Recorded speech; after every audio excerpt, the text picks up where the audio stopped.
চলে এলাম তোমাদের কাছে একটা স্ক্রাবের ভিডিও নিয়ে। তো এখানে ফেসটা প্রথমে তোমরা দেখে নিয়েছো, ফেসটাতে প্রচুর ট্যান ছিল, মানে দাগ ছিল প্রচুর। তো এখানে ভালোভাবে আমি ক্লিন করছি, আর ক্লিনটা হচ্ছে পাপায়ারটাই বেশি দাগের জন্য পাপায়ারটাই বেশিরভাগ ইউজ করা হয় আমাদের পার্লারে। তো আমি নেক্সটে চেষ্টা করব তোমাদেরকে বড় ভিডিও দেওয়ার, ফেসিয়াল ভিডিও দেওয়ার চেষ্টা করব। যেহেতু ক্লিন করছিলাম, ক্লিন করতে করতে এতটা ভিড় লেগে গেছিলো কি আমি নেক্সটে আর ভিডিওটা নিতেই পারলাম না। কাজটা যে সম্পূর্ণভাবে ছাড়লাম, তারপরে আমি ভিডিওটা নিতেই পারলাম না।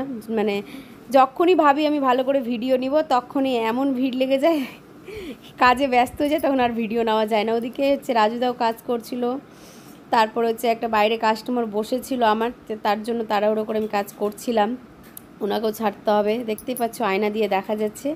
আর ওইদিকে ওই দিদিরও কাস্টমার চলে এসেছিলো, আর সত্যি অনেকটা ভিড় হয়ে গেছিলো, তাই বলে সম্পূর্ণ ভিডিওটা আমি নিতে পারিনি। আজকের মতন এতটাই থাক, নেক্সটে আমি তোমাদেরকে ভালো করে ফেসিয়াল ভিডিও আপলোড করে দেবো।